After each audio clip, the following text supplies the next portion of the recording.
Meu filho escreveu: Não espere a gente para a ceia de Natal. Vamos para a casa dos meus sogros. Eles são mais importantes que você. Aliás, sempre foram. Eu não respondi. Apenas fechei todas suas contas e cancelei seus cartões. Na manhã seguinte, ele apareceu na minha porta. Mas antes de eu continuar, verifique se você já se inscreveu no canal, deixe seu like. E me conte nos comentários de onde você está ouvindo minha história. Quero muito saber até onde ela já chegou. Nunca pensei que meu próprio filho quebraria meu coração numa manhã de terça-feira, mas lá estava, brilhando na tela do meu celular como uma pequena bomba. Antes daquela mensagem, minha vida era comum, previsível. Eu tinha 60 anos, morando sozinha na casa que meu falecido marido, Antônio, e eu tínhamos comprado há 30 anos. Antônio. Só de pensar no nome dele, meu peito apertava. Conheci Antônio numa festa junina da igreja em 1982. Eu tinha 18 anos, ele tinha 21. Estava ajudando na barraca de cachorro-quente quando ele apareceu, todo desajeitado, tentando ganhar um ursinho de pelúcia no jogo das argolas. Errou todas. Eu ri. Ele se virou, viu meu sorriso e disse: Posso tentar de novo se você ficar aqui assistindo? Fiquei. Ele errou mais 5 vezes. Mas na sexta tentativa, ganhou o ursinho e me deu. Ainda tenho ele guardado. Casamos 1 ano depois. Não tínhamos nada. Antônio trabalhava como mecânico, eu como auxiliar de escritório. Morávamos num apartamento minúsculo, mas éramos felizes. Tão felizes. Planejávamos tudo juntos. Vamos economizar para comprar uma casa, Antônio dizia. Vamos ter um filho. Vamos construir uma família de verdade. E construímos. E 7 anos depois de nos casarmos, Bruno nasceu. Antônio chorou na sala de parto. Chorou segurando nosso filho. Este é o maior tesouro que temos, Carmen. Vamos protegê-lo sempre. E protegemos. Ou achávamos que estávamos protegendo. Com Bruno pequeno, continuamos economizando. Levou mais 3 anos, mas finalmente compramos nossa casa. Um lar de verdade para nossa família. Antônio sempre foi um homem de palavra. Quando disse que economizaríamos para o futuro do Bruno, ele cumpriu. R$ 100 por mês, religiosamente.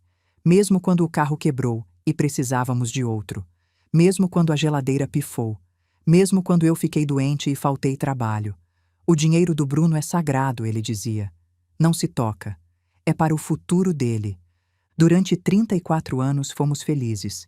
Tivemos problemas, claro. Antônio perdeu o emprego 2 vezes. Eu tive um aborto espontâneo quando Bruno tinha 6 anos. Passamos por brigas, silêncios, reconciliações. Mas sempre juntos. Sempre um time. Até que veio o câncer. Pâncreas. Estágio 4. Os médicos deram 6 meses. Antônio durou 8, lutando cada dia. E foi nesses últimos meses que ele mudou. Não fisicamente só, mas emocionalmente. Ficou brutalmente honesto. Carmen, ele disse numa tarde, 2 semanas antes de morrer. Preciso te dizer algo sobre pessoas. Eu estava segurando a mão dele, ajustando o travesseiro. O que é amor? Sabe meu primo Júlio? O que a gente ajudou quando ele perdeu o emprego? Aquele mesmo. Ele continuou, a voz fraca. Dei R$ 5.000 para ele. Disse que ia pagar. Nunca pagou. E sabe o pior? Encontrei ele no shopping semana passada comprando tênis caros. Me viu e atravessou para o outro lado. Por que você nunca me contou? Perguntei. Porque tinha vergonha. Vergonha de ter sido trouxa. Ele apertou minha mão. Carmen, as pessoas te mostram quem elas são. Acredite nelas da primeira vez. Não gaste sua vida esperando que mudem. Eu esperei que Júlio fosse grato, que fosse honesto. Ele me mostrou que não era, mas eu ignorei os sinais. Não cometa esse erro, principalmente com Bruno. Principalmente, porque ele é nosso filho. E às vezes filhos se tornam estranhos. Na época, achei que era a morfina falando. Antônio delirando. Mas ele estava lúcido, estava me preparando. Antônio morreu numa quinta-feira de manhã. Eu estava ao lado dele, segurando sua mão. Bruno estava lá também, do outro lado da cama. As últimas palavras do Antônio foram para mim. Te amo, Carmen. Proteja nosso dinheiro. Proteja você. E então se foi. Bruno chorou. Eu chorei. Fizemos o velório, o enterro, recebemos as condolências. E então a vida continuou, mais diferente, mais vazia, mais silenciosa. Antônio tinha partido há 3 anos quando aquela mensagem chegou. 3 anos em que tentei reconstruir uma rotina.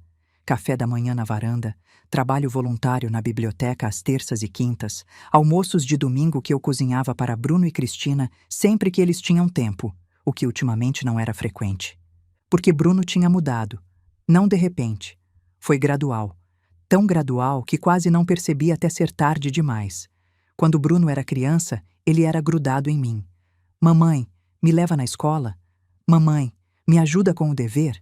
Mamãe, vamos fazer biscoitos juntos? Ele era doce, atencioso. Quando tinha 7 anos e eu fiquei gripada, ele fez um desenho para me animar. Era eu e ele de mãos dadas embaixo de um arco-íris. Embaixo estava escrito com letra torta: Eu te amo, mãe. Você é a melhor do mundo. Na adolescência, ele teve seus momentos de rebeldia, que adolescente não tem, mas mesmo assim havia carinho. Ele me defendia quando amigos faziam piadas de mãe. Minha mãe é foda, ele dizia. Trabalhou 2 empregos para me dar tudo. Sempre se esforçou por mim. Vocês não têm ideia da sorte que tenho. Quando entrou na faculdade de administração, ele me ligava toda semana. Mãe, como você está? Comeu direito? Precisa de alguma coisa? Nas férias, vinha passar tempo comigo. Assistíamos filmes, cozinhávamos juntos, conversávamos sobre tudo. Ele me contava sobre as meninas que estava conhecendo, os amigos, os planos. Um dia vou comprar uma casa para você, mãe. Uma casa grande com um jardim enorme. Você merece. E então, no último ano da faculdade, ele conheceu Cristina. A primeira vez que Bruno falou dela, soou apaixonado. Mãe, conheci uma menina incrível. Chama Cristina. Ela é linda, inteligente, trabalha com marketing. Acho que é a certa, sabe? Fiquei feliz por ele. Meu filho encontrando o amor. Quando finalmente a conheci, 3 meses depois, ela parecia perfeita. Cristina chegou no domingo de almoço toda sorridente, com flores para mim. Carmen, posso te chamar de Carmen? Ou prefere que eu chame de mãe? Ouvi tanto sobre você. Bruno fala de você o tempo todo. Ela me abraçou apertado. Estava tão nervosa para te conhecer. Quero tanto que você goste de mim. Como não gostar? Ela era educada, bonita, atenciosa. Me ajudou na cozinha, elogiou a comida, fez perguntas sobre minha vida. Tudo tão perfeito que deveria ter desconfiado. Mas houve um momento. Só um. Eles estavam no sofá da sala. Eu estava na cozinha lavando louça. A porta estava entreaberta. Ouvi a voz da Cristina, baixinha, mas clara. Sua mãe é legal, mas essa casa é meio velha, né? A gente podia convencê-la a vender e comprar um apartamento menor. Aí sobraria dinheiro para... Bruno a interrompeu. Cristina, essa é a casa dela. Ela ama esse lugar. Eu sei. Era só uma ideia. Fingi não ter ouvido. Disse a mim mesma que era só conversa. Jovens casais pensando no futuro. Normal. Mas deveria ter prestado atenção. O casamento foi 5 anos atrás. Uma cerimônia bonita num salão alugado. Cristina estava radiante. Bruno feliz. Eu estava na primeira fileira, sorrindo, segurando o buquê extra. Durante a recepção, Cristina me chamou para uma foto. Minha sogra favorita. Me abraçou apertado. Obrigada por tudo, Carmen. Por criar esse homem maravilhoso. Vou cuidar dele, prometo. Mais tarde, quando fui ao banheiro, passei pelo corredor onde Cristina conversava com a irmã dela ao telefone. Ela não me viu. Garota, você acredita? Bruno é o pacote completo. Trabalho bom, mãe viúva com grana guardada, casa quitada. Eu dei sorte. A irmã disse algo que não ouvi. Cristina riu. Claro que eu amo ele. Mas não vou negar que a situação financeira ajudou. Estou cansada de passar perrengue, sabe? Agora é nossa hora. Meu estômago revirou. Mas, de novo, ignorei. Era o dia do casamento dela. As pessoas falam besteira quando estão nervosas, animadas. Não significava nada. Ou significava tudo. Nos primeiros meses de casados, Bruno ainda era atencioso. Ligava 2 vezes por semana, vinha almoçar domingo sim, domingo não. Cristina vinha junto, sempre simpática, sempre elogiando. Mas devagar, as ligações espaçaram. 2 vezes por semana viraram uma. Uma virou quinzenal. Os almoços de domingo ficaram mensais. Quando eu ligava, Cristina atendia. Oi, Carmen. Bruno está no banho. Vou pedir para ele te ligar. Ele nunca ligava, ou ligava 3 dias depois. Desculpa, mãe. Trabalho está corrido. A gente se fala semana que vem. E então começaram os pedidos. Mãe, estamos precisando de ajuda. O carro velho quebrou de vez. A Cristina precisa de um confiável para ir trabalhar. Você poderia emprestar 15 mil? É só até a bonificação dela sair. Claro que sim, Bruno. Família se ajuda. Transferi o dinheiro. A bonificação nunca veio. Ou veio e eles não me pagaram. Nunca soube. 2 meses depois, outro pedido. Mãe, as dívidas da faculdade da Cristina estão acabando com a gente. Todo mês sai quase 2 mil de juros. Você poderia ajudar a quitar? 20 mil. Prometo que a gente devolve parcelado. Hesitei. Mas era meu filho. Meu único filho. Transferi. Eles nunca mencionaram pagamento. 6 meses depois, a cozinha. Mãe, a gente está reformando. É investimento, sabe? Vai valorizar a casa.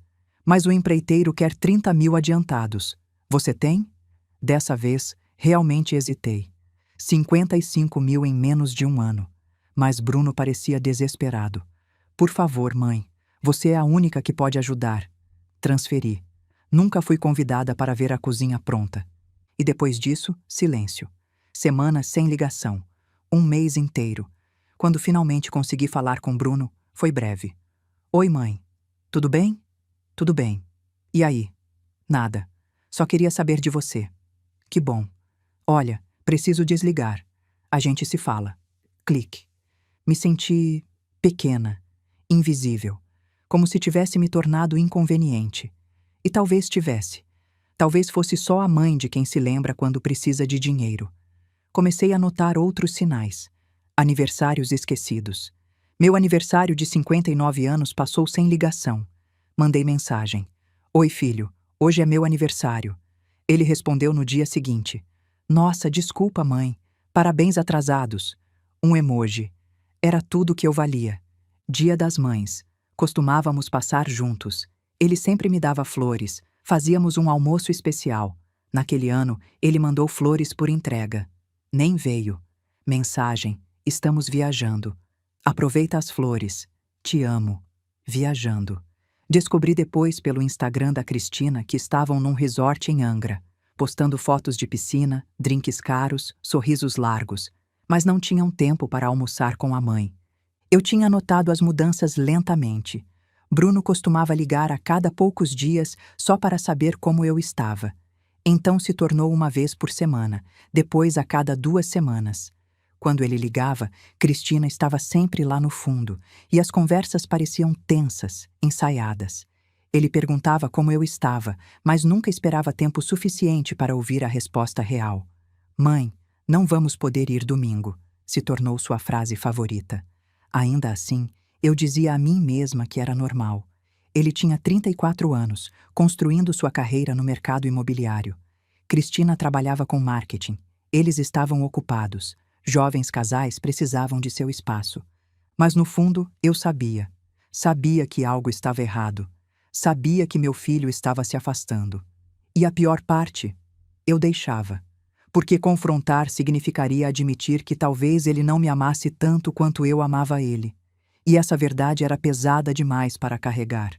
Então comecei a fazer mais pedidos. Mãe, a Cristina está com problemas de saúde. Precisamos de 12 mil para uns exames. Transferi. Mãe, tivemos um imprevisto com o imposto. 10 mil. Dá? Transferi. Cada vez que transferia, esperava que fosse diferente. Que ele ligasse agradecido. Que viesse me visitar. Que dissesse, mãe, você salvou a gente. Te amo tanto. Mas não acontecia. Era só, obrigado, mãe, seguido de semanas de silêncio. 87 mil reais em 18 meses. E eu continuava esperando. Esperando ele voltar a ser o menino que desenhava arco-íris para mim. O adolescente que me defendia. O jovem que prometia me comprar uma casa com jardim. Mas esse Bruno tinha sumido. Ou talvez nunca tivesse existido. Então veio o ano novo. Não vamos poder ir, mãe. Os pais da Cristina estão recebendo. Tudo bem, eu disse, engolindo minha decepção. Talvez possamos ter nossa própria celebração no dia seguinte. Vamos ver. Eles nunca apareceram. Nunca ligaram. Quando mandei mensagem para o Bruno, ele respondeu 2 dias depois com um emoji de joinha. Um joinha para a mãe dele. Passei o ano novo sozinha, requentando um peito de peru comprado em mercado e assistindo filmes antigos. Disse a mim mesma que era só um feriado. O Natal seria diferente. O Natal sempre foi nossa época especial. Quando Bruno era pequeno, ficávamos acordados até meia-noite decorando a árvore juntos. Ele insistia em colocar a estrela no topo. Me levanta, mãe. Eu quero colocar. E Antônio me ajudava a erguer ele, e Bruno, todo orgulhoso, encaixava a estrela torta. Então tirávamos foto, nós 3 abraçados em frente à árvore. Família. Mesmo adulto, ele sempre vinha para casa no Natal. Trazida vinho, me ajudava na cozinha, contava histórias do ano. Era nossa tradição, nossa conexão. Passei semanas me preparando. Comprei presentes pensados.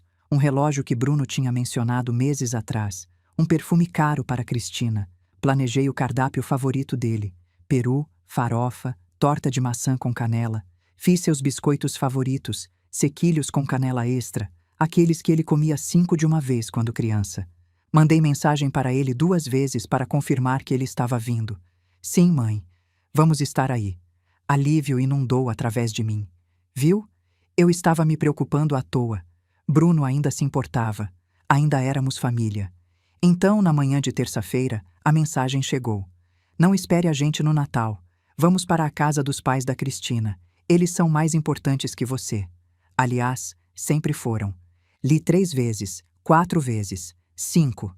Eles são mais importantes que você. Aliás, sempre foram. Não preferimos passar com eles. Não prometemos aos pais da Cristina, mas uma declaração direta. Você não importa. Você nunca importou. Sentei na mesa da minha cozinha, meu café esfriando, encarando aquelas palavras. Minhas mãos estavam tremendo. Meu peito parecia apertado, como se alguém tivesse enrolado faixas ao redor das minhas costelas e estivesse puxando mais apertado, mais apertado. Por 20 minutos, encarei meu telefone. Meus dedos pairaram sobre o teclado uma dúzia de vezes. Queria ligar para ele, exigir uma explicação, perguntar o que eu tinha feito de errado. Levantei e fui até a sala. Lá estava a foto do Bruno com 3 anos, sorrindo sem dentes da frente, me abraçando apertado. Peguei o porta-retrato. Minhas mãos tremeram. Esse era meu bebê. O menino que eu embalei nas madrugadas quando tinha febre, cantando baixinho até ele dormir. O filho que eu protegi de pesadelos, deitando ao lado dele até ter certeza que estava tranquilo. O garotinho que dizia que ia casar comigo quando crescesse porque eu era a menina mais bonita do mundo. Onde esse menino tinha ido? Quando ele virou esse homem frio que escrevia, aliás, sempre foram. Meus olhos encheram de lágrimas. Peguei o telefone. Disquei o número dele. O dedo pairando sobre o botão de ligar. Só uma conversa. Talvez houvesse um mal-entendido. Talvez ele estivesse tendo um dia ruim. Talvez Cristina tivesse escrito sem ele saber. Talvez ele não soubesse como aquelas palavras me destruíram. Talvez... Mas então algo me parou. Aquela voz. A voz do Antônio. Carmen, as pessoas te mostram quem elas são. Acredite nelas da primeira vez. Não gaste sua vida esperando que mudem. Bruno tinha acabado de me mostrar exatamente quem ele era. Aliás, sempre foram. Essas palavras ecoaram na minha cabeça. Não foi só crueldade de momento. Foi a verdade que ele sempre sentiu. Só que agora, sem precisar do meu dinheiro, ele podia ser honesto. Coloquei o porta-retrato de volta. Sequei as lágrimas com as costas da mão. Travei o telefone sem ligar. Não chorei mais. Não liguei. Não respondi a mensagem. Em vez disso, abri meu notebook, entrei na minha conta bancária e olhei a lista de contas que havia aberto para o Bruno ao longo dos anos. A conta poupança onde eu vinha depositando dinheiro desde que ele nasceu, a conta de investimento que Antônio e eu tínhamos aberto para seu futuro, a conta do mercado financeiro que adicionei no ano passado. Meus dedos estavam firmes agora. Fechei cada uma delas. Os números na tela do meu computador se confundiram. Tive que piscar várias vezes antes de poder vê-los claramente. 347 mil reais. Era quanto eu tinha economizado para o Bruno ao longo de 34 anos. Antônio e eu tínhamos começado a primeira conta no dia em que Bruno nasceu. 100 reais por mês, todo mês, sem exceções. Mesmo quando o dinheiro estava apertado, mesmo quando tínhamos que pular nossas próprias férias ou dirigir nosso carro um ano extra, nunca perdemos um depósito. Isto é para o futuro dele, Antônio costumava dizer. Faculdade, casamento, casa, o que ele precisar. Continuei depois que Antônio morreu. Na verdade, aumentei os depósitos ao longo dos anos conforme meu salário crescia. E com os rendimentos acumulados e a correção monetária, o fundo cresceu bem além dos depósitos mensais. Bruno era meu único filho, minha única família. E agora, com 3 cliques, transferi cada centavo para uma nova conta, uma somente com meu nome. Minha mão se moveu para o mouse novamente. A conta conjunta que abrimos há 2 anos, aquela que Bruno me convenceu que precisávamos para emergências, mostrava um saldo de 83 mil reais. Dinheiro que eu tinha depositado ao longo dos meses para o caso de. Ele tinha acesso total a ela. Mudei as configurações da conta, removendo o nome dele. Então transferi esse dinheiro também. 430 mil reais agora completamente fora do alcance dele. Sentei para trás na minha cadeira, meu coração batendo forte. O que eu tinha acabado de fazer? Meu telefone vibrou. Uma mensagem da minha vizinha, Mariana. Jogo de cartas quinta-feira. Precisamos de uma 4ª pessoa. Ignorei.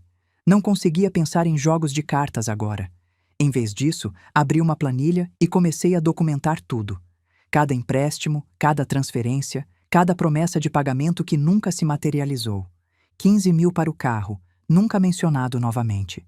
20 mil para empréstimos estudantis, sem ideia se foram mesmo pagos. 30 mil para a reforma da cozinha. Nunca fui convidada para ver a cozinha finalizada. 10 mil em abril passado que Bruno disse que era para impostos. 12 mil em junho para contas médicas. Cristina supostamente tinha. 87 mil reais em 18 meses. Nada disso foi pago de volta. Nada disso sequer foi reconhecido. E isso não incluía as contas que acabei de fechar. Esse era dinheiro que ele nem sabia que tinha perdido ainda. Me senti enjoada. Não por causa do dinheiro, eu podia pagar a perda, mas por causa do que isso significava. Meu filho tinha estado me usando sistematicamente, deliberadamente. Por quanto tempo isso estava acontecendo? Ele alguma vez pretendeu me pagar de volta, ou eu era apenas uma conta bancária conveniente com fundos ilimitados e sem perguntas? Lembrei do rosto da Cristina no casamento do Bruno há 5 anos. Ela tinha sido encantadora aquele dia, me chamando de mãe e falando sobre como estava animada para fazer parte da família.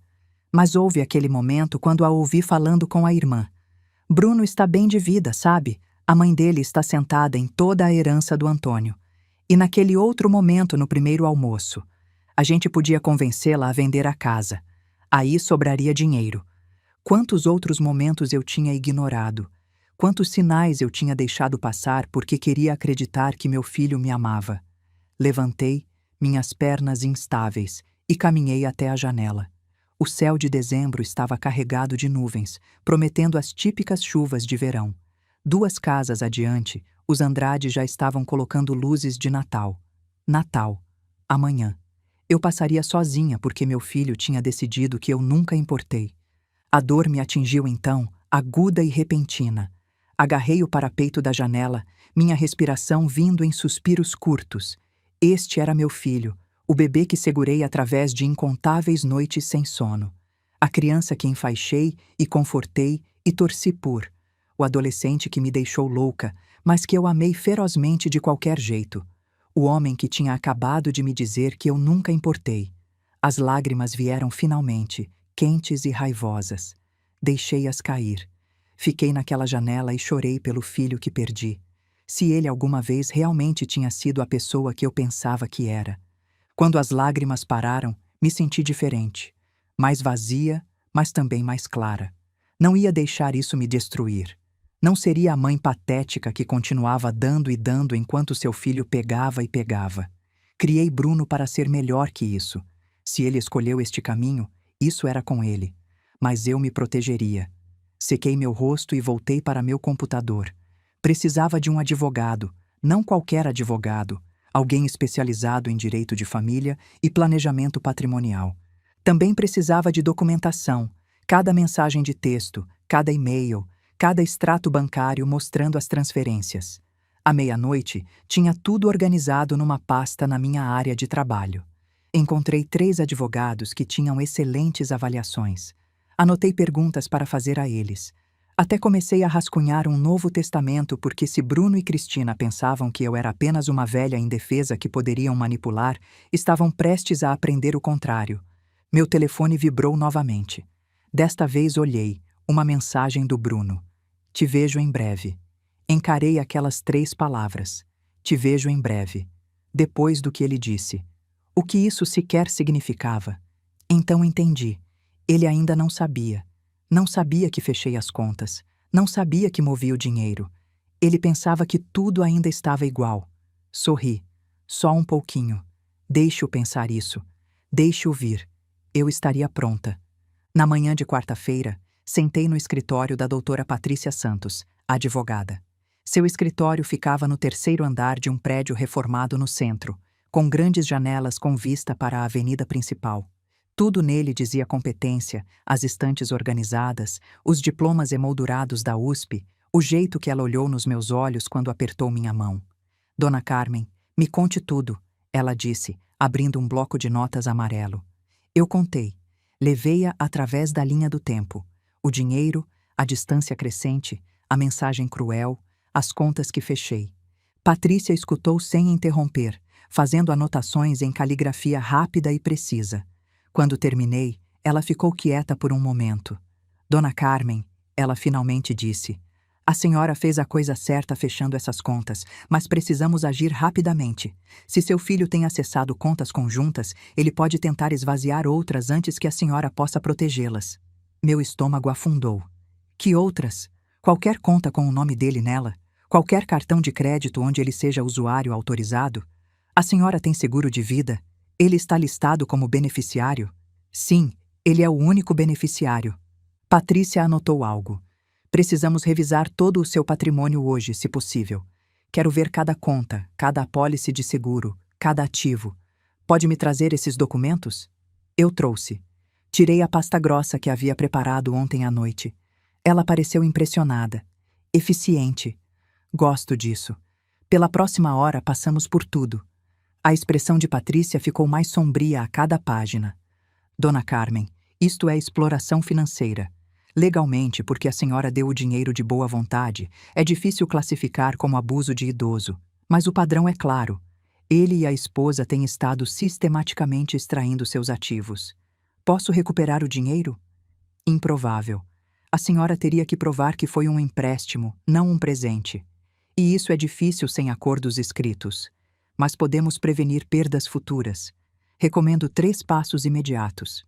Ela os contou nos dedos. Primeiro, mude seu testamento. Remova Bruno como executor e beneficiário. Escolha outra pessoa, uma amiga de confiança, uma instituição de caridade, qualquer um menos ele. Segundo, revoque todas as procurações se a senhora concedeu alguma. Certifique-se de que ele não tem a autoridade legal sobre suas finanças ou decisões médicas. Terceiro, documente tudo. Cada mensagem, cada ligação, cada interação deste ponto em diante. Se ele ameaçar a senhora, assediar ou tentar coagir, precisamos de prova. Senti meu peito apertar. Ele ainda é meu filho. Eu sei. A voz de Patrícia estava gentil agora. Isto não é sobre punição, Dona Carmen. Isto é sobre proteção. A senhora tem o direito de manter o que é seu. A senhora tem o direito de ser tratada com respeito. Se Bruno realmente se importa com a senhora, ele entenderá isso eventualmente. Se não, ela não terminou a sentença. Não precisava. Há mais uma coisa, eu disse calmamente. Ele mandou mensagem ontem à noite. Disse, te vejo em breve.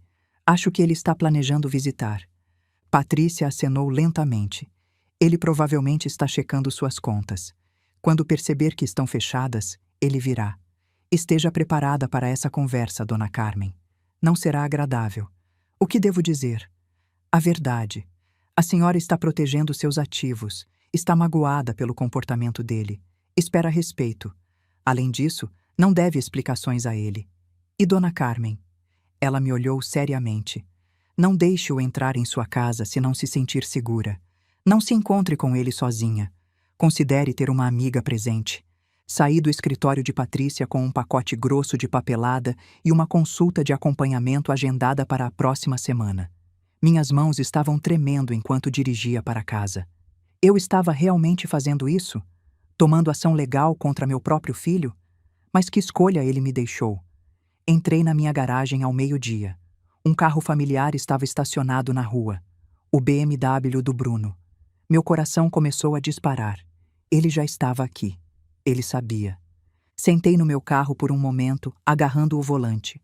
Através do meu espelho retrovisor, podia vê-lo parado na minha varanda, mãos nos bolsos, andando de um lado para o outro.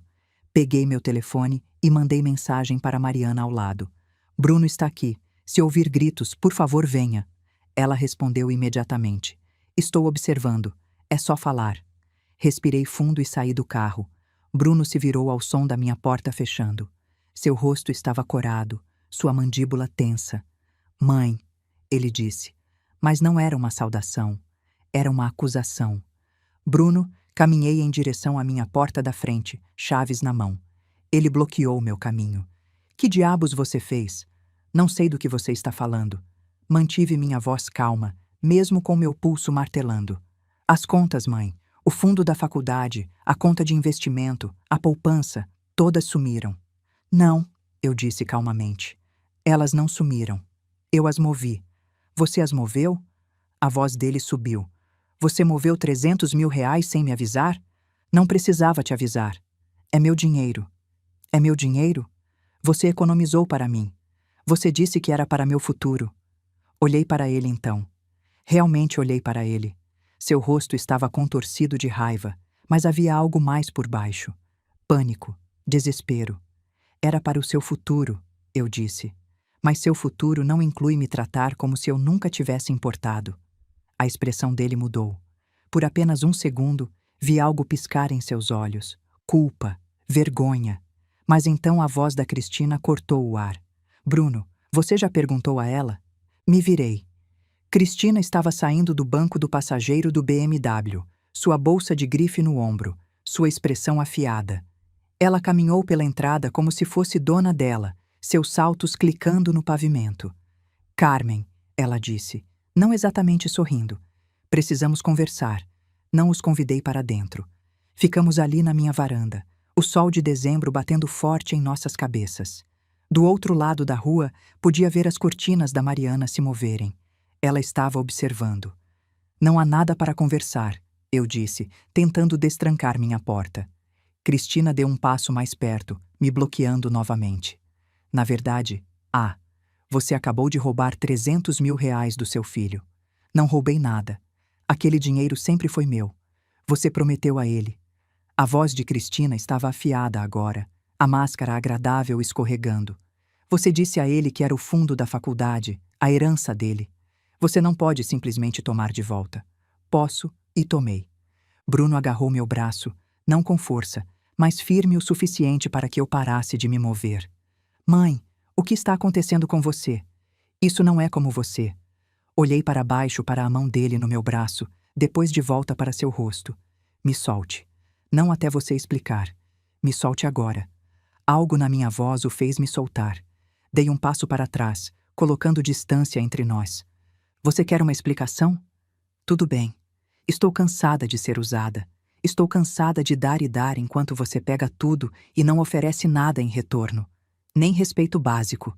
Nós não usamos você. Cristina começou. 87 mil reais em 18 meses. Interrompi. Carro, empréstimos estudantis, reforma da cozinha, impostos, contas médicas.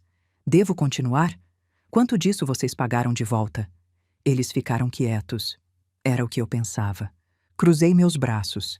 E então você me manda uma mensagem dizendo que os pais da Cristina são mais importantes que eu no Natal. Que, aliás, sempre foram.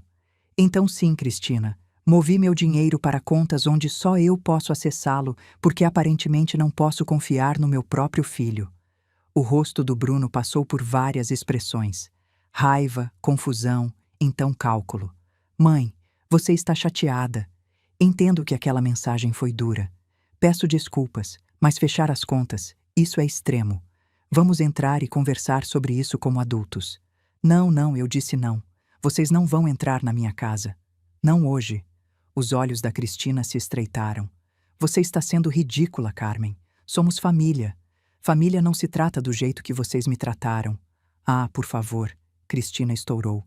Você tem se fazendo de vítima há meses. Coitada de mim. Meu filho está muito ocupado. Ninguém me ama. Você sabe como é exaustivo?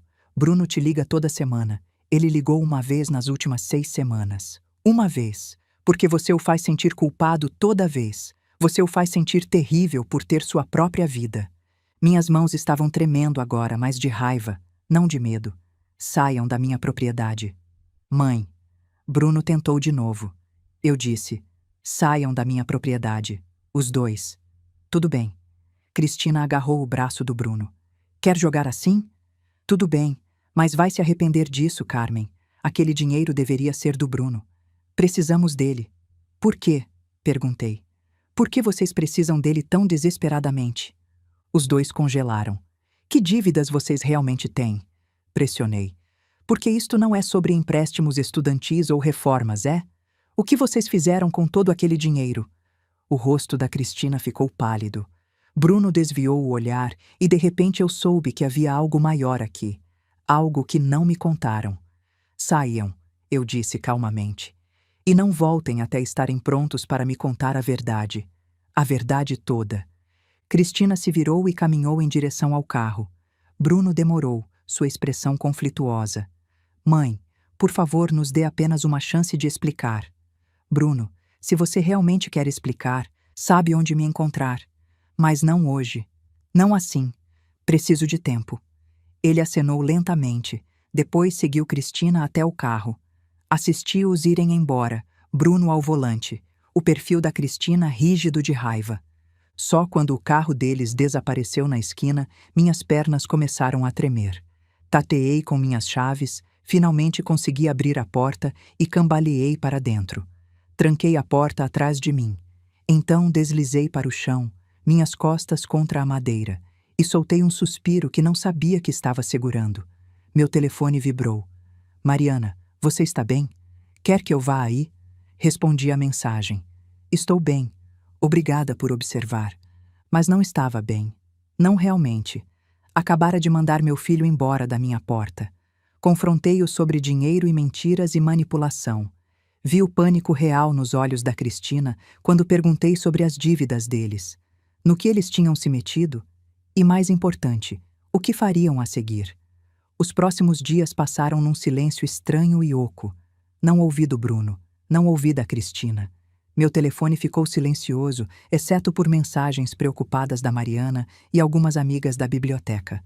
Passei quinta de manhã me encontrando com Patrícia novamente, assinando o Novo Testamento que deixava tudo para um mix de instituições de caridade e a irmã do meu falecido marido, tia Joana.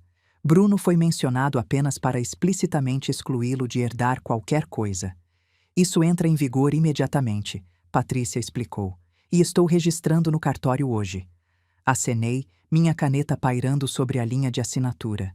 Era isso, o passo final, a declaração definitiva de que não seria mais manipulada. Assinei. Sexta-feira, não saí da cama até meio-dia. O peso de tudo pressionava sobre mim. Tinha me defendido. Sim, protegi meus ativos, mas também cortei algo com meu filho, algo que talvez nunca fosse reparado. Sábado, Mariana insistiu que eu fosse para o jantar. Não queria, mas ela não aceitou não como resposta. Você precisa de comida e precisa de companhia, ela disse firmemente. 7 horas. Não me faça ir te arrastar até lá. Fui. Seu marido José fez lasanha e sentamos na cozinha aconchegante deles falando sobre qualquer coisa exceto Bruno. Era exatamente o que eu precisava. Domingo de manhã, acordei me sentindo diferente, mais forte. A dor ainda estava lá, mas embaixo dela havia algo sólido, algo que parecia determinação. Tinha feito a coisa certa. O que quer que acontecesse a seguir, tinha me protegido e não me desculparia por isso. Fiz café, sentei na minha varanda aproveitando a brisa da manhã e assisti o bairro acordar. Meu telefone tocou. Número desconhecido. Quase não atendi, mas algo me fez pegar. Dona Carmen, uma voz masculina desconhecida. Aqui é o delegado Silva da Delegacia de Polícia Civil. Estou ligando sobre uma investigação de fraude envolvendo seu filho, Bruno Silva. A senhora tem um momento para conversar? Agarrei o telefone mais forte. Investigação de fraude? Sim, senhora.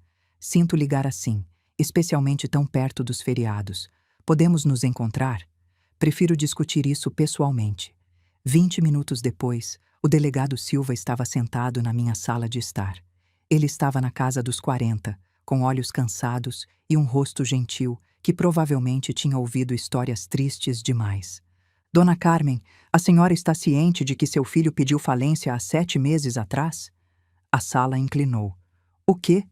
Ele e a esposa listaram dívidas totalizando pouco mais de 600 mil reais. Cartões de crédito, empréstimos pessoais, uma segunda hipoteca na casa deles. A Justiça nomeou um administrador para revisar seus ativos e passivos. 600 mil reais.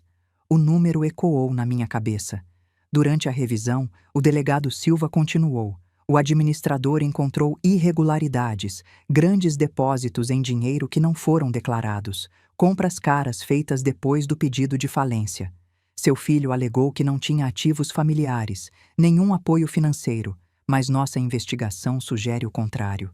Ele puxou uma pasta. Dentro estavam extratos bancários, contas do Bruno. Destacados em amarelo estavam os depósitos de mim. 15 mil, 20 mil, 30 mil. Mas havia mais. O delegado virou uma página. Aqui, Dona Carmen, destacado em laranja, uma compra de um Audi A5 em março passado. Valor, 120 mil reais. Ele declarou à justiça que não tinha carro. Meu estômago revirou. E aqui? Ele apontou. Uma viagem para Cancún em abril. 2 passagens, hotel 5 estrelas, 15 mil reais, declarado como despesa médica essencial. Ele continuou virando páginas. Compras em lojas de grife, jantar em restaurante caro 3 vezes por semana, ingressos para shows, cinema, eventos. Tudo depois de declarar falência. Tudo escondido. E mais, ele puxou outro documento. Encontramos uma conta corrente em nome da Cristina apenas. Ela recebeu transferências do Bruno totalizando 80 mil reais nos últimos 6 meses. Achamos que ele estava movendo dinheiro para esconder dos credores. Incluindo meu dinheiro? Perguntei, a voz fraca. Incluindo seu dinheiro, ele confirmou. Dona Carmen, seu filho não estava desesperado. Estava vivendo bem acima das possibilidades e usando sua generosidade para financiar um estilo de vida que não podia pagar. E quando os credores vieram, declarou falência e mentiu sobre tudo. Ele não reportou nada disso à justiça, Silva disse calmamente. Isso é fraude de falência, Dona Carmen. É crime grave.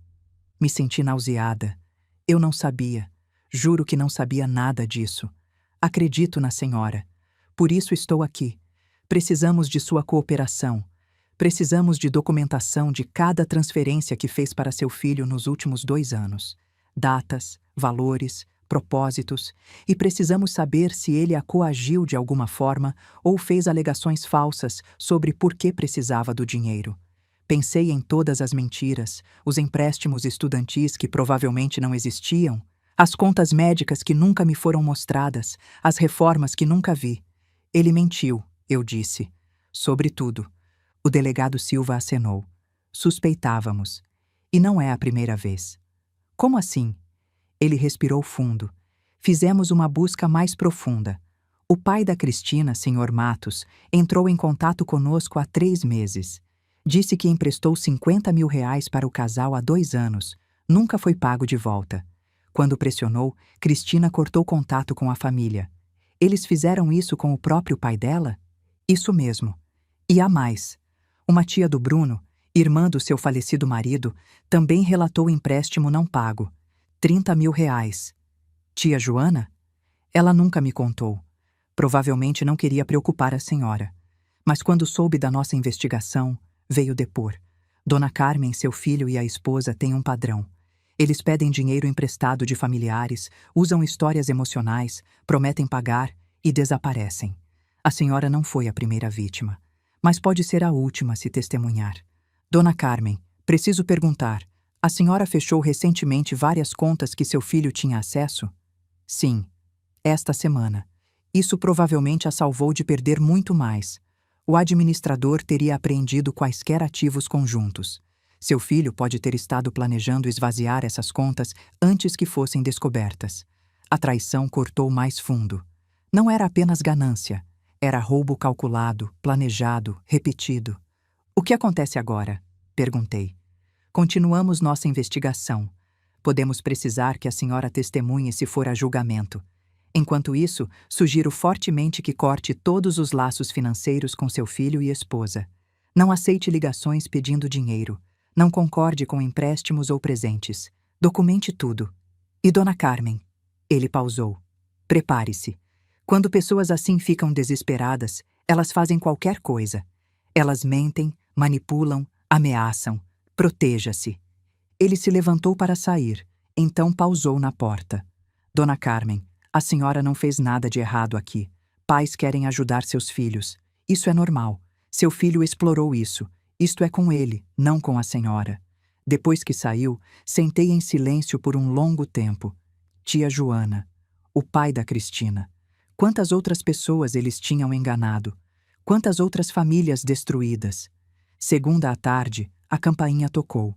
Olhei pelo olho mágico e vi Cristina parada ali sozinha, segurando um pequeno presente embrulhado. Não abri a porta. Carmen. Sua voz estava suave, implorando.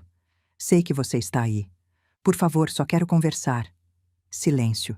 Trouxe uma oferta de paz, seus chocolates favoritos.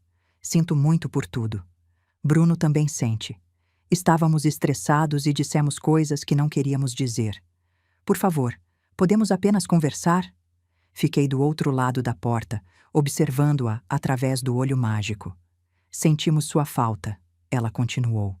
Bruno tem estado miserável o fim de semana todo. Ele te ama tanto, Carmen. Você é a mãe dele. Não deixe uma mensagem ruim estragar tudo. Família perdoa. É isso que família faz. A manipulação era tão óbvia agora. A voz suave, o presente, o apelo à lealdade familiar. Não disse nada. Depois de 5 minutos, a expressão de Cristina mudou. A doçura drenou, substituída por frustração. Ela colocou o presente bruscamente na varanda. Sabe de uma coisa, Carmen? Ela disse alto. Você vai se arrepender disso. Quando a gente tiver nosso bebê e você perceber que perdeu a chance de ser avó, não vai ser culpa nossa, vai ser sua. Ela foi embora. Abri a porta e peguei a caixa. Os chocolates eram marca barata de supermercado. Nem tinha tentado. Terça à noite, meu telefone tocou. Número desconhecido. Atendi. Carmen, uma voz de mulher que não reconheci. Sou Clarice, amiga do Bruno da faculdade. Ele me pediu para ligar. Está tudo bem? Ele não pode ligar ele mesmo? Ela hesitou. Ele está passando por um momento difícil. Está muito deprimido. Mal está comendo. Só fala de você, de como sente sua falta. Clarice, eu disse calmamente. Bruno está sendo investigado por fraude. Ele me enganou por quase 100 mil reais. Se está deprimido, é porque as consequências estão chegando. Não porque sente minha falta. Silêncio. Ele disse que você estava chateada, mas não disse isso. Carmen, Você é uma boa amiga, Clarice, mas está sendo usada. Como eu fui. Desliguei. Quarta-feira de manhã, uma carta chegou. Remetente Cristina Silva. Dentro, uma única folha. Querida Carmen, começava. Escrevo isso com o coração partido. Bruno e eu cometemos erros. Grandes erros. Mas estamos tentando consertar. Pedi ele em casamento novamente. Vamos renovar nossos votos. Começar do zero. E tem mais uma coisa. Estou grávida. 3 meses. É um menino. Vamos chamar ele de Antônio, em homenagem ao seu falecido marido. Seu neto. Sei que isso não apaga o que fizemos, mas queremos que você faça parte da vida dele. Por favor, Carmen, dê uma chance ao seu neto de conhecer a avó. Com carinho, Cristina. Liguei para Patrícia imediatamente. Ela enviou uma carta dizendo que está grávida. Excelente. Patrícia soou satisfeita. Isso é evidência. Tentativa de manipulação emocional. Guarde tudo. Quinta-feira, Bruno apareceu no meu trabalho voluntário na biblioteca. Eu estava organizando livros quando o vi parado na porta. Meu coração disparou. Mãe, ele começou. Você não pode estar aqui, eu disse. Tenho ordem de... Não tem ordem ainda, ele interrompeu. Só quero conversar. 5 minutos. As pessoas estavam olhando. Não queria fazer cena. 5 minutos. Lá fora. Fomos para o estacionamento. Ele parecia terrível. Olheiras profundas, barba por fazer, roupas amarrotadas. Mãe, ele disse, a voz quebrando. Eu estraguei tudo. Eu sei disso. Mas, por favor, me escute. A Cristina está grávida. É verdade. Não é mentira dessa vez. Você vai ser avó. E eu quero que nosso filho te conheça. Quero que ele saiba que tipo de mulher incrível sua avó é. Olhei para ele. Realmente olhei. Procurando algum sinal do menino que eu criei. Do homem que Antônio esperava que ele fosse. Não vi nada. Só desespero. Só manipulação. Bruno, eu disse calmamente. Se Cristina está mesmo grávida, eu desejo tudo de bom para vocês. Mas não serei parte disso. Você me mostrou quem você é. Acredito em você agora. Mas, mãe, sem mas. Você mentiu. Você roubou. Você fez isso não só comigo, mas com tia Joana, com o pai da Cristina, com quem sabe quantas outras pessoas. Um bebê não muda isso. Ele ficou pálido. Você sabe da tia Joana? Sei de tudo, Bruno. A fraude de falência, as compras escondidas, o Audi, Cancún, tudo. Lágrimas encheram seus olhos. Eu posso explicar? Não, não pode. Porque não há explicação que justifique. Virei para ir embora. Ele agarrou meu braço. Mãe, espera. Me soltei. Não me toque. E não volte aqui. Se vir você de novo, chamo a polícia. Entrei na biblioteca sem olhar para trás. Sexta-feira à noite, flores foram entregues. 2 dúzias de rosas vermelhas. O cartão dizia: perdoe-me, mãe. Te amo. Bruno. Joguei tudo no lixo. Sábado de manhã, um pacote chegou. Dentro, um álbum de fotos. Fotos de Bruno bebê, Bruno criança, Bruno adolescente. Todas comigo, todas felizes. Uma nota manuscrita. Lembra quando éramos assim? Podemos ser de novo. Por favor. Guardei o álbum. Não respondi. Domingo, recebi um e-mail de uma conta que não conhecia. Assunto: a verdade sobre Bruno. Abri com cautela. Carmen, começava. Meu nome é Fábio. Sou ex-sócio do Bruno. Soube que ele está tendo problemas com você e acho que você merece saber a verdade. Bruno me convenceu a investir em um negócio imobiliário há 2 anos. Disse que seria lucro garantido. Investi 80 mil. O negócio não existia. Bruno sumiu com meu dinheiro. Tentei processá-lo, mas ele declarou falência. Perdi tudo. Só quero que saiba que você não está sozinha. Ele fez isso com muitas pessoas. Cuidado. O e-mail tinha anexos, contratos assinados, mensagens, evidências. Patrícia já havia me conectado com as autoridades após nossa primeira consulta, então encaminhei tudo para o delegado Silva. Domingo à noite, véspera da audiência de ordem de restrição, recebi uma ligação. Dona Marta, a mãe da Cristina. Carmen? Ela soou cansada. Sei que não tenho direito de ligar, mas precisa saber. Cristina não está grávida. Nunca esteve. É mentira. Eu encontrei os testes falsos que ela comprou pela internet. Confrontei ela. Ela confessou. Disse que era o último recurso para conseguir seu dinheiro. Carmen, minha filha está doente. Não fisicamente, mas moralmente. E eu tenho culpa. Mimei ela demais. Nunca a ensinei valores. Agora ela arruinou a vida dela e do Bruno. Sinto muito. Muito mesmo. Obrigada por me contar, eu disse. Dona Marta, não é sua culpa. Cristina é adulta. Faz suas escolhas. Mas obrigada por ser honesta comigo. De nada. E Carmen, cuide-se. Eles estão desesperados, e pessoas desesperadas são perigosas. A audiência da ordem de restrição foi agendada para a segunda seguinte. Sentei no tribunal com Patrícia ao meu lado, minhas mãos dobradas no colo. A sala estava mais cheia que esperava. Tinha gente na galeria. Alguns conhecidos da biblioteca, curiosos. Mariana, é claro. E, para minha surpresa, tia Joana e o Sr. Matos, o pai da Cristina. Bruno e Cristina entraram com sua advogada, uma mulher de aparência afiada em um terno caro. Eles não olharam para mim. A juíza entrou. Todos se levantaram. Sente-se. A juíza Fernanda Rodrigues era uma mulher de cabelos grisalhos, expressão severa, olhos que não perdoavam tolice. Estamos aqui para a petição de ordem de restrição. Quem representa a peticionária? Patrícia se levantou.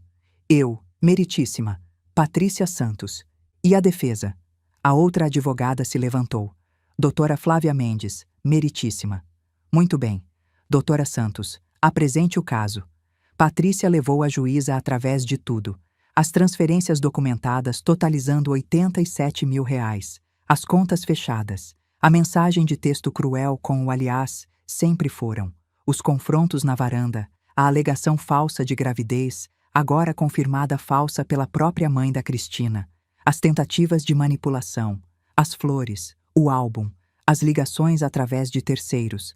A emboscada na biblioteca. Doutora Mendes tentou interromper. Meritíssima, isto é... Silêncio, a juíza cortou. Você terá sua vez. Continuou falando sem ser solicitada novamente e será removida. Doutora Mendes sentou, o rosto vermelho. Patrícia continuou. Além disso, meritíssima, Dona Carmen foi contatada pelo Ministério Público e pela Polícia Civil. Há investigação criminal em curso. Fraude de falência. Os réus estão desesperados e demonstraram padrão de assédio crescente. Quando Patrícia terminou, a juíza olhou para a doutora Mendes. Sua vez. Doutora Mendes se levantou, alisando o terno. Meritíssima, reconhecemos que houve tensão familiar. Mas meu cliente ama profundamente sua mãe. A mensagem foi enviada em momento de estresse. Foi erro de julgamento. Quanto ao dinheiro, foram presentes dados voluntariamente. Meu cliente nunca forçou. Foram empréstimos. Eu interrompi.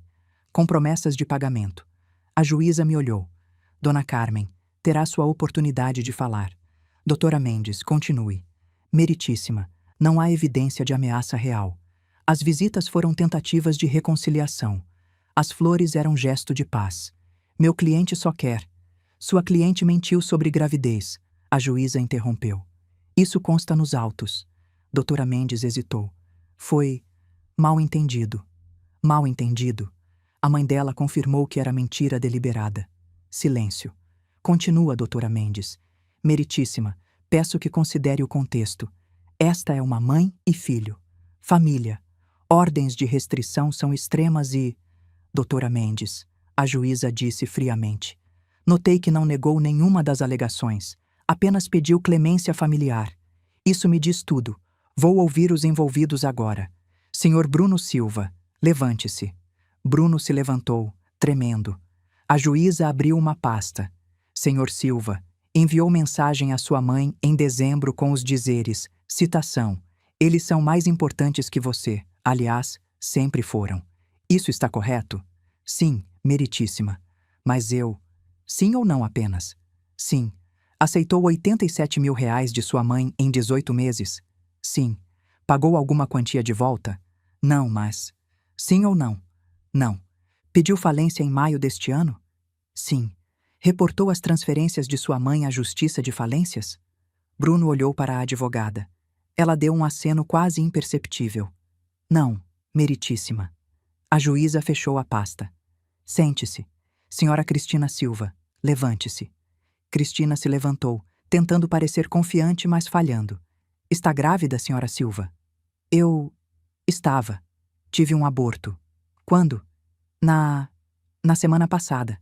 Tem documentação médica? Atestado? Alguma prova? Cristina olhou para o chão. Ainda não peguei. A juíza olhou para Patrícia. Doutora Santos, a senhora tem evidência contrária? Tenho, meritíssima.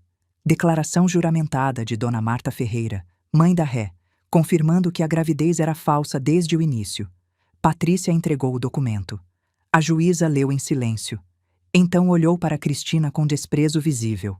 Senhora Silva, a senhora mentiu sobre gravidez para extorquir dinheiro de uma idosa? Não foi extorsão. Cristina explodiu. Foi tentativa de... A voz alta em meu tribunal. A juíza bateu o martelo. Senhora Silva, controle-se ou será removida.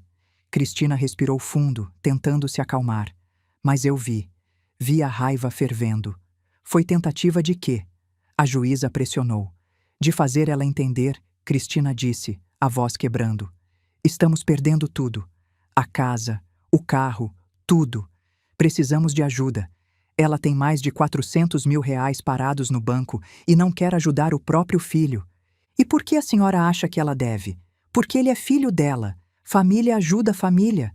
Vocês ajudaram ela? Silêncio constrangido. Responda, senhora Silva. Vocês que receberam 87 mil reais, ajudaram quando ela precisou? Visitaram no ano novo? Ligaram no aniversário? Fizeram algo que demonstrasse que ela importava para vocês? Cristina não respondeu. A juíza continuou. Ou só importou quando precisaram de dinheiro? Isso não é justo? A juíza inclinou-se para a frente. Sabe o que não é justo, senhora Silva? Mentir sobre gravidez. Mentir sobre dívidas. Assediar uma mulher de 60 anos que só queria ser tratada com respeito. Isso não é justo. Meritíssima, doutora Mendes tentou intervir. Acho que... Silêncio. Ainda não terminei. Cristina estava tremendo agora. A juíza abriu outra pasta. Tenho aqui relatos de outras vítimas. Seu pai, senhor Matos, que emprestou 50 mil reais. Nunca foi pago. Joana Silva, tia do seu marido. 30 mil reais. Nunca foi pago. Um ex-sócio, Fábio Rocha. 80 mil reais. Fraude confirmada. Senhora Silva, a senhora e seu marido têm um padrão. Encontram pessoas que os amam, extraem dinheiro sob falsas pretensões e desaparecem. Isso não é família. É crime organizado. Não é crime organizado. Cristina gritou. Nós estávamos desesperados. Pessoas desesperadas pedem ajuda honestamente. A juíza respondeu friamente. Não mentem, roubam e manipulam. Cristina deu um passo à frente. Você não entende o que passamos. As dívidas, a pressão, os credores ligando todo dia. Volte para seu lugar. O oficial deu um passo em direção a Cristina. Ela ignorou. A culpa não é nossa. Carmen prometeu cuidar do Bruno a vida toda. Ela disse que aquele dinheiro era dele. Ela prometeu. Senhora Silva, última advertência. E agora ela tira tudo porque está com raiva por uma mensagem? Uma? Ela está sentada numa fortuna enquanto estamos perdendo nossa casa. Isso é crueldade. Isso é... Oficial. Remova a SRA. Silva. O quê? Cristina olhou ao redor em choque. Você me chame de mentirosa? Estou dizendo a verdade. Ela é egoísta. Uma velha egoísta que quer controlar o filho para sempre. O oficial agarrou o braço de Cristina. Ela tentou se soltar. Me solta. Eu tenho o direito de falar. Você está em desacato ao tribunal. A juíza disse, a voz gelada. Será removida e pode enfrentar acusação criminal se continuar. Não me importo. Cristina estava gritando agora. Todo mundo precisa saber. Ela arruinou a gente. Arruinou nosso casamento. Nosso futuro. Tudo porque é uma... Remova-a, agora. 2 oficiais agarraram Cristina. Ela lutou, gritando. Solta! Vocês não podem fazer isso. Eu sou a vítima aqui. A vítima. Eles a arrastaram pelo corredor. Seus gritos ecoavam. Carmen, você vai pagar por isso. Vai se arrepender. Quando estivermos na rua, será culpa sua. Sua. A porta bateu. Silêncio absoluto no tribunal. Podia-se ouvir uma agulha cair. A juíza respirou fundo. Senhor Silva, tem algo a dizer em sua defesa? Bruno estava pálido, em choque. Levantou-se lentamente. Meritíssima, Ele olhou para mim. Pela primeira vez realmente me olhou. Lágrimas escorriam pelo seu rosto. Mãe, ele disse, a voz quebrando. Eu estraguei tudo. A juíza bateu o martelo suavemente. Senhor Silva, dirija-se ao tribunal, não à sua mãe. Desculpa. Ele enxugou os olhos com as costas da mão. Meritíssima minha esposa, ex-esposa em breve, está certa sobre uma coisa. Estamos perdendo tudo. A casa, o carro, a dignidade, mas ela está errada sobre o resto. A culpa não é da minha mãe. É minha. Toda minha. Ele respirou fundo, tremendo. Há 3 anos meu pai estava morrendo de câncer. Eu tinha 31 anos. Uma noite, ele me chamou no quarto dele. Disse: Bruno, cuida da sua mãe. Ela vai ficar sozinha. Promete que vai cuidar dela. E eu prometi. Olhei nos olhos dele e prometi. Mais lágrimas. Ele morreu 2 dias depois. E por 3 anos, achei que estava cumprindo. Ligava, visitava, estava presente. Mas então Cristina começou a... Ela tinha planos. Planos grandes. Casa bonita, carro importado, viagens. E eu queria dar isso para ela. Queria ser o homem que podia dar tudo.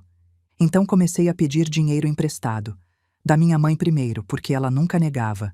Depois da tia Joana, do pai da Cristina, de amigos, sócios, qualquer um. E mentia. Mentia sobre tudo. Por quê? Porque tinha vergonha. Vergonha de não conseguir sozinho. Vergonha de estar afundando. Quanto mais afundava, mais mentia. E agora? Ele olhou ao redor do tribunal.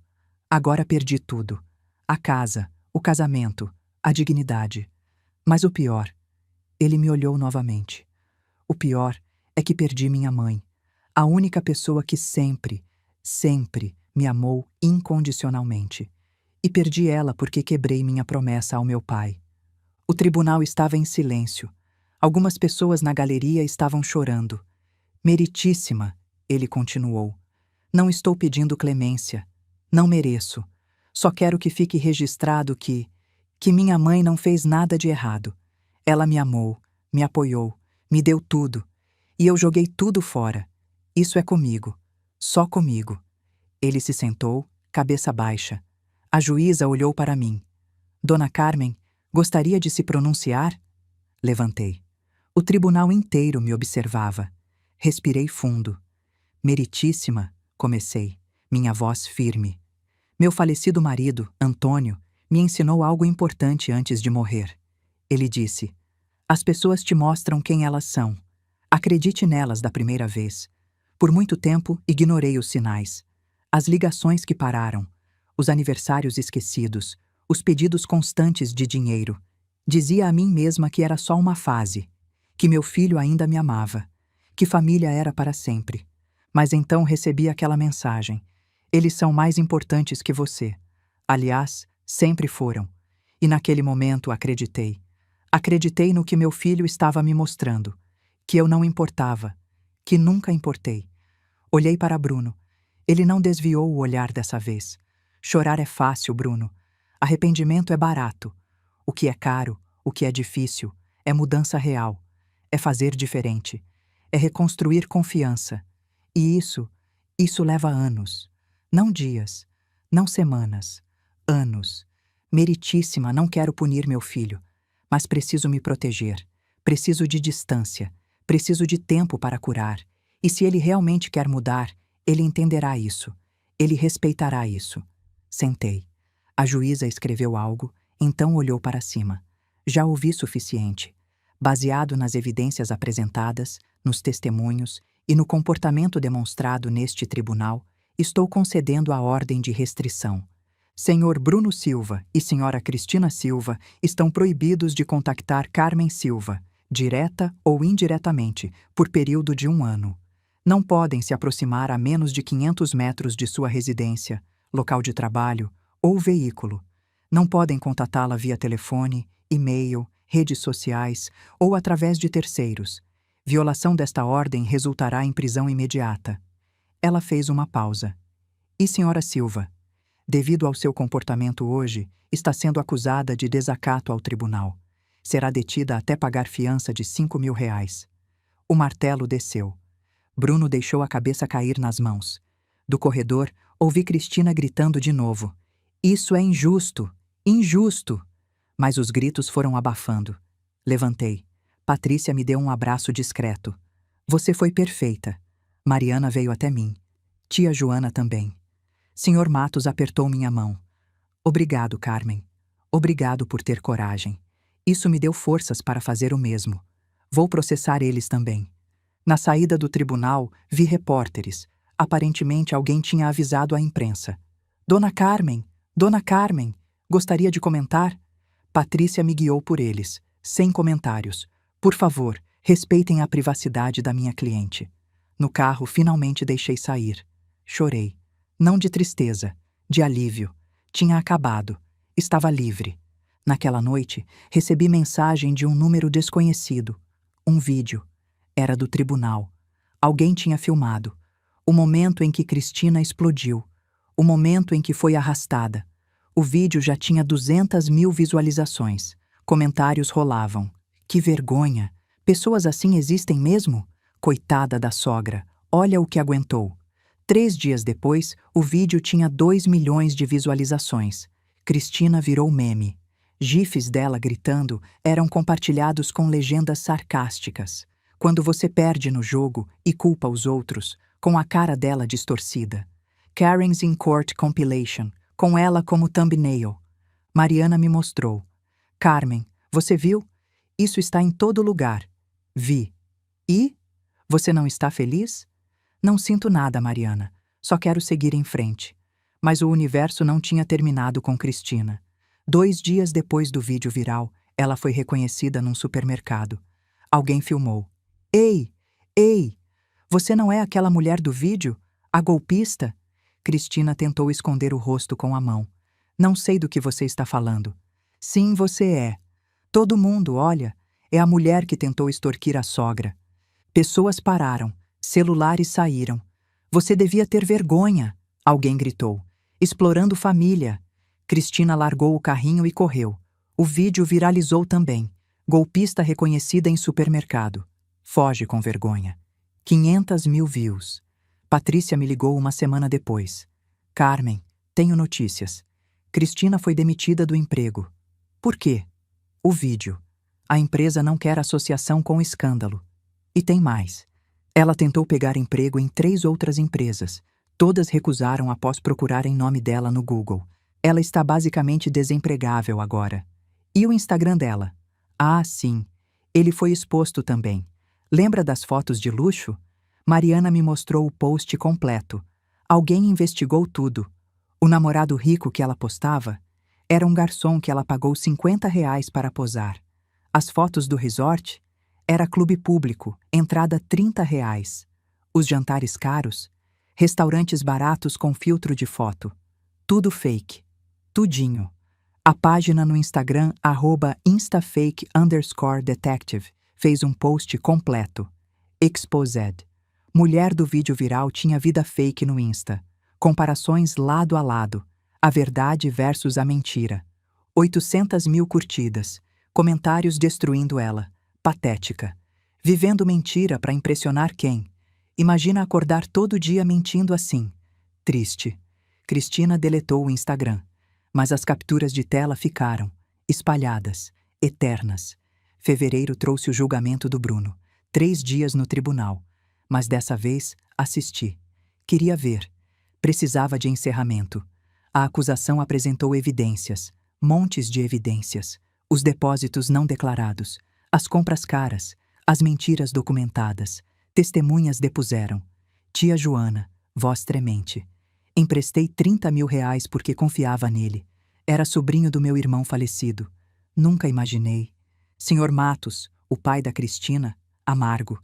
50.000. Minhas economias de aposentadoria. Minha filha me disse que era emergência médica. Era mentira. Fábio, o ex-sócio, furioso. Ele me convenceu a investir 80.000 em negócio que não existia. Perdi tudo. Tive que vender minha casa. E então Cristina foi chamada. A promotora não teve pena. Senhora Silva, quando descobriu que seu marido estava cometendo fraude? Ela hesitou. Desde o início? Desde o início. E participou ativamente? Ajudei, mas... Sim ou não, senhora Silva? Sim. Mentiu para a sogra sobre estar grávida? Sim, mas... Mentiu para seu próprio pai? Sim. Criou contas bancárias secretas para esconder dinheiro dos credores? Sim. A promotora virou para o júri. Senhoras e senhores, esta não é vítima de circunstâncias. É participante ativa e calculista de fraude prolongada. Na defesa, a advogada do Bruno tentou. Ele estava sob pressão financeira. Tomou decisões ruins. Mas não teve intenção criminosa de... Ele escondeu R$ 87 mil da Justiça de Falências. A promotora cortou. Comprou carro de 120 mil após declarar falência. Viajou para Cancún. Jantou em restaurantes caros. Onde está a falta de intenção? A advogada não teve resposta. O júri deliberou 4 horas. Voltaram. Culpado. Em todas as 3 acusações. Bruno não reagiu. Apenas olhou para baixo. A sentença veio 1 semana depois. 3 anos de prisão. Restituição de R$ 260 mil às vítimas. Liberdade condicional possível após 18 meses de bom comportamento. E Cristina? Imunidade em troca de testemunho. Mas ela tinha seus próprios problemas. Divórcio em processo, sem emprego, sem dinheiro, sem amigos. Viral na internet como golpista. Ela destruiu a própria vida. Em maio, recebi carta do Bruno. A primeira das 7 que ele mandaria. Páginas e páginas manuscritas. Desculpas, explicações. Vício em jogo que começou pequeno. Dívidas em cassinos online. Vergonha demais para pedir ajuda. Então, mais mentiras, mais dívidas. Espiral. No final, um pedido. Não de dinheiro, não de visita. Só perdão. Mãe, dizia, não espero que me perdoe. Não mereço. Mas um dia, quando sair daqui, quero ser alguém que você poderia perdoar. Vou trabalhar nisso. Todo dia. Li 3 vezes. Guardei na gaveta. Não respondi. Junho trouxe mais notícias de Cristina. Através da rede de fofoca de cidade pequena, Mariana ouviu. Cristina tentou vender as bolsas de grife que tinha. Foi num brechó de luxo. A dona reconheceu ela do vídeo. Desculpa, não aceitamos mercadorias de você. Mas são Louis Vuitton legítimas. A senhora acha que vou arriscar reputação da minha loja aceitando produtos de alguém famosa por fraude? E se são roubadas? Se são compradas com dinheiro roubado? Saia. Cristina foi a 5 brechós. Todos recusaram. Acabou vendendo online. Por 20% do valor. Precisava de dinheiro desesperadamente. O BMW? Arrancado pelo banco. A casa? Em processo de execução. Ela voltou a morar com os pais. Mas até isso era tenso. Dona Marta me contou num encontro casual. Ela está aqui, mas mal falo com ela. Ainda está culpando você, culpando Bruno, culpando todo mundo menos ela mesma. Não aprende. Agosto. Bruno me escreveu de novo. Mais curta dessa vez. Mãe, estou sóbrio há 6 meses. Frequentando jogadores anônimos aqui na prisão. Trabalho na biblioteca. Leio muito. Especialmente sobre como reconstruir confiança, ser melhor, fazer diferente. Não sei se vai servir de algo quando sair. Mas estou tentando. Espero que esteja bem. Te amo. Guardei com as outras. Setembro trouxe meu aniversário de 61 anos. Mariana fez festa surpresa. Meu clube do livro, vizinhos, amigas da biblioteca, bolo caseiro, champanhe barata, presentes bobos mas sinceros, uma camiseta. Apesar de tudo, ela persistiu. Ri. É perfeita. Naquela noite, sentada sozinha na varanda, pensei no ano que passou. Tinha perdido meu filho, mas ganhei a mim mesma. Tinha chorado, mas também cresci. Tinha sido traída, mas também fui libertada. Novembro. O oficial de condicional do Bruno ligou. Dona Carmen, Bruno será solto em dezembro. 2 meses de bom comportamento. Comportamento exemplar, na verdade. Ele pediu permissão para enviar uma última carta, explicando planos de soltura, assegurando que não a contatará. Tudo bem. A carta chegou. Formal. Respeitosa. Mãe, serei solto em 15 de dezembro. Vou morar com o tio Fernando em Porto Alegre. Irmão mais novo do meu pai. Ele sempre foi bom comigo. Já tenho trabalho arranjado. Assistente administrativo. Salário básico. Mas é honesto. Começo. Prometo não contatá-la. Vou respeitar a ordem de restrição mesmo depois que expirar. Você pediu distância. Darei isso. Mas quero que saiba, trabalharei para pagar restituições. Primeiro a você, depois tia Joana, senhor Matos, todos. Pode levar anos, décadas, mas vou pagar. Porque é certo, porque devo, porque é o mínimo. Obrigado por tudo que fez por mim. Desculpe por tudo que fiz com você. Com amor e arrependimento, Bruno. Li. Suspirei. Guardei. Fechei a gaveta. Dezembro chegou. Não com tristeza como o ano anterior, mas com paz. Comprei árvore pequena. Decorei sozinha. Fiz peru só para mim. Sequilhos de canela. Mariana e José me convidaram para passar o dia com eles. Aceitei. Foi bom. Diferente. Mas bom. À noite, sozinha de novo, sentei na varanda com vinho. Olhei estrelas. Pensei no Antônio. Fiz certo, amor? Perguntei ao vento. Acho que sim. Acho que você estaria orgulhoso. O verão chegou. Janeiro. Fevereiro. Vida continuou. Trabalho voluntário na biblioteca expandiu. Comecei a dar aulas de alfabetização financeira, ensinando mulheres a reconhecer abuso financeiro, proteger ativos, confiar em instintos. Foi catártico, ajudar outras. Carlos, o professor aposentado, virou constante. Jantares semanais, filmes, caminhadas, nada sério, só companhia, mas boa, saudável, sem cobranças, sem expectativas, sem manipulação. Abril. Recebi e-mail de Bruno, do endereço novo, trabalho, respeitando distância, mas queria atualizar. Estou trabalhando, pagando, já juntei 5.000. Primeiro pagamento para você. Posso transferir? Respondi. Curto. Pode. Transfira. Mas não responda. Ainda preciso de distância. Transferiu. 5.000. Primeira parcela de 87.000. Levaria anos. Mas era começo. Maio. Tia Joana me visitou. Tomamos chá. Conversamos. Ela olhou para mim. Você está diferente, Carmen. Mais leve. Estou? Está. Feliz até. Pensei nisso. Era verdade. Estava feliz. Não da maneira antiga. Não a felicidade que vem de família perfeita, mas felicidade real, que vem de paz, de limite, de respeito próprio. No aniversário do Antônio, fui ao cemitério. Coloquei flores frescas. Sentei na grama e conversei com ele como sempre fazia. Contei sobre Bruno preso, Cristina destruída, o dinheiro voltando devagar, a nova vida. Acho que você sabia, não é? Que Bruno podia se perder. Por isso me avisou. Obrigada, amor, por me preparar. Os meses seguintes trouxeram notícias do destino de cada um, e nenhuma me surpreendeu. A destruição completa de Cristina. Ela cavou a própria cova e continuou cavando. Depois de sair da prisão, tentou se reinventar.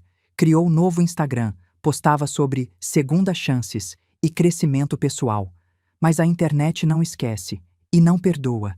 Cada post novo vinha com enxurrada de comentários lembrando o vídeo viral, lembrando a mentira da gravidez, lembrando quem ela realmente era. Tentou arrumar emprego. Foi rejeitada em 12 lugares diferentes. Seu nome no Google trazia páginas de resultados sobre golpista, fraude, mulher do vídeo. Empregadores viam e recusavam na hora. Tentou usar nome de solteira. Investigaram mesmo assim. Descobriram. Recusaram. Ela estava marcada. Para sempre.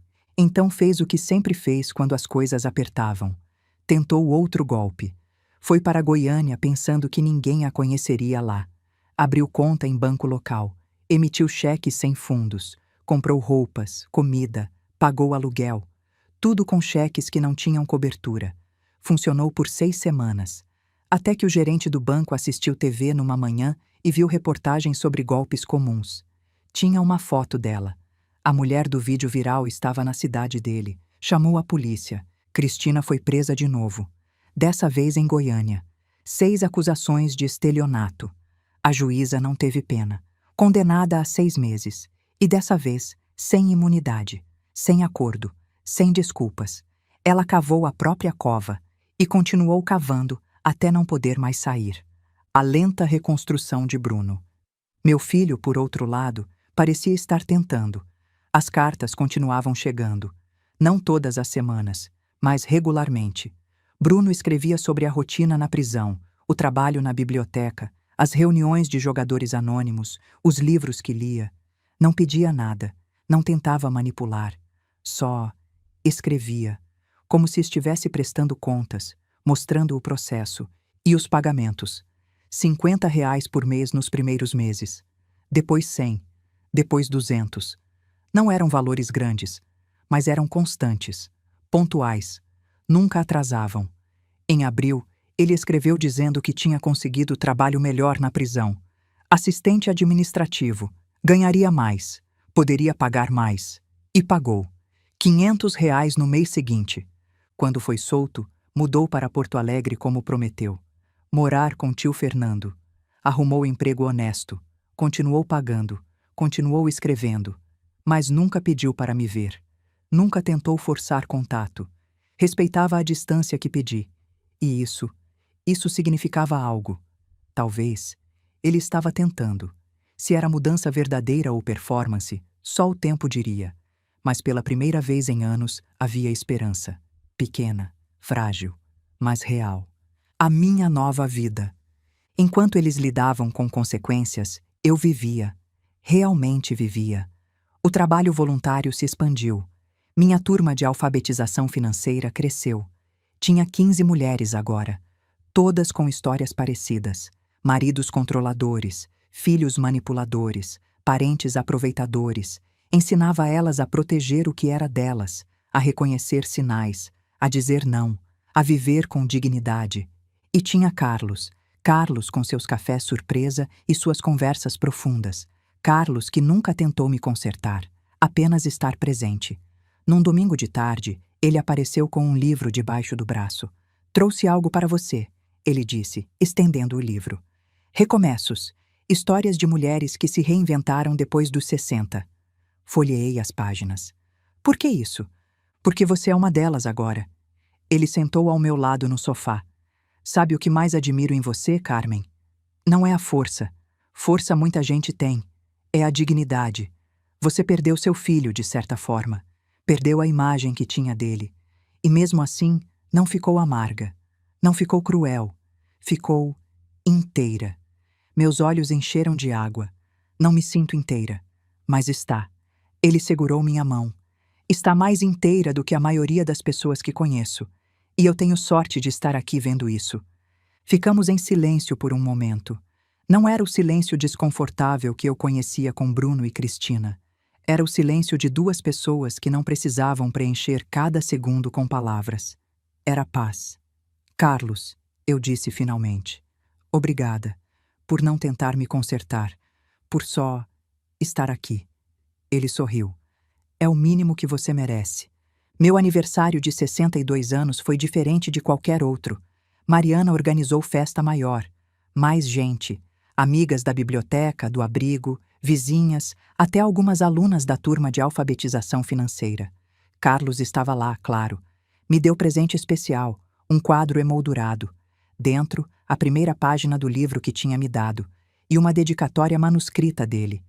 Para Carmen, que me ensinou que força não é nunca cair, é sempre levantar. Chorei, mas eram lágrimas de felicidade, de pertencimento, de amor que não cobrava nada em troca. Então chegou a carta da Cristina. Envelope simples, letra caprichada. Carmen, começava. Sei que não tenho direito de escrever, mas preciso. Estou em terapia, de verdade, 2 vezes por semana, trabalhando em mim, nas mentiras, na manipulação, na falta de caráter. Minha terapeuta disse que preciso fazer amends, reparações. Então, vou começar com você. Sinto muito. Sinto por tudo. Pela ganância, pelas mentiras, por ter envenenado Bruno contra você, por ter destruído sua confiança, por ter tirado seu filho. Não peço perdão. Não mereço. Só queria que soubesse que vejo agora. Vejo o que fiz. E tenho que viver com isso. Todo dia. E merecidamente. Também queria dizer, vou pagar minha parte. Bruno está pagando dele. Eu vou pagar a minha. R$ 18.000 em 3 anos. R$ 50 por mês. É tudo que posso. Mas vou pagar. Espero que um dia, talvez, você possa pensar em mim sem raiva. Não com carinho. Só sem raiva. Seria suficiente. Atenciosamente, Cristina. Li a carta 3 vezes. As palavras certas. O tom certo. Exatamente o que uma terapeuta diria para escrever. Mas conhecia Cristina. Conhecia suas máscaras. Guardei a carta numa gaveta. 2 semanas depois, Mariana apareceu com o celular na mão. Carmen, você precisa ver isso. Era o Instagram. Uma conta nova. Ara Cristina. Transforma Cal. A foto de perfil era ela segurando um livro de autoajuda. Scrollei pelos posts. Foto dela meditando. Legenda sobre encontrar paz interior. Foto dela escrevendo num diário. Legenda sobre processo de cura. E então vi um post com foto de um envelope. A legenda dizia: aprendendo a pedir perdão. Hoje escrevi para minha ex-sogra. Pedi desculpas por tudo que fiz. Não sei se ela vai ler. Não sei se vai perdoar. Mas escrevi. Porque redenção começa com responsabilidade. Segunda chances. Crescimento pessoal, age, terapia funciona. Tinha 1.847 curtidas, centenas de comentários. Que evolução! Isso sim é crescimento. Você está inspirando tanta gente. Ela estava usando meu perdão como conteúdo, como marketing pessoal. A carta não era arrependimento, era estratégia de rebranding, performance pública de mudança para reconstruir reputação. Levei a carta para a cozinha, liguei o fogão, segurei o papel sobre a chama até pegar fogo, assisti queimar. As cinzas caíram na pia. Algumas pessoas nunca mudam, só mudam de máscara. Quando a ordem de restrição expirou, Bruno poderia ter me contatado, mas não contactou. Respeitou meu espaço, continuou pagando, continuou escrevendo suas cartas sem exigir resposta. Isso era diferente. Isso era real. Mas Cristina continuava sendo exatamente quem sempre foi. E, finalmente, eu tinha paz com isso. 2 anos se passaram desde aquela mensagem. 2 anos desde que tudo desmoronou. E reconstruiu. Diferente. Melhor. Quando chegou dezembro de novo, Mariana me perguntou se passaria Natal com eles. Aceitei. Mas antes, precisava fazer uma última coisa. O quê? Vou ao cemitério. Falar com Antônio. Contar que sobrevivi. Que ficou tudo bem. Que ele estava certo. Fui. Coloquei flores frescas. Sentei na grama. Antônio, comecei. Faz 2 anos. 2 anos desde que tudo mudou. Você me avisou. Disse para acreditar quando pessoas mostrassem quem são. Bruno mostrou. E eu acreditei. Doeu. Meu Deus, como doeu. Mas foi certo. Porque agora estou livre. Livre da manipulação. Livre da dor constante. Livre para viver. Bruno está tentando mudar. Acho. Espero. Mas não é minha responsabilidade mais. Ele é adulto. Faz escolhas. Vive consequências. E eu escolho paz. Escolho respeito. Escolho a mim. Obrigada, amor, por me ensinar isso, por me preparar, por me amar o suficiente para ser honesto, mesmo quando estava morrendo. Te amo. Sempre amarei. Mas agora vou viver. De verdade. Levantei. Limpei lágrimas. Sorri. Virei e fui embora. Não olhei para trás. E aqui estou, quase 62 anos, viúva, mãe de filho preso, ex-sogra de golpista viral. E sabe de uma coisa? Estou bem, melhor que bem. Estou feliz, de verdade, porque aprendi. Amor sem respeito é manipulação. Família não dá direito de abusar. Bondade sem limite é fraqueza. E a coisa mais corajosa que você pode fazer? Dizer não. Para quem ama. Para quem deveria amar você. Para quem tira, mas não dá. Dizer não. E seguir em frente. Meu filho fez escolhas. Eu fiz as minhas. Ele está pagando consequências. Eu estou vivendo recompensas. Não me arrependo. Nem um pouco. E você? O que faria? Continuaria dando até não ter mais nada? Ou traçaria a linha e defenderia o que é seu? Pense nisso, porque em algum lugar alguém está te usando, te manipulando, te tratando como caixa eletrônico emocional ou financeiro. E você sabe. No fundo, você sabe. A pergunta é: vai acreditar? Vai agir? Ou vai esperar até perder tudo? Não espere. Proteja-se. Defenda-se. Valorize-se. Porque você merece. Merece respeito. Merece honestidade. Merece ser amado de verdade. Não só quando é conveniente. Não só quando tem algo a oferecer. Sempre. Obrigada por ouvir minha história. Se ajudou alguém a encontrar força, valeu tudo. E lembre-se, quem te trata como caixa eletrônico não merece sua herança.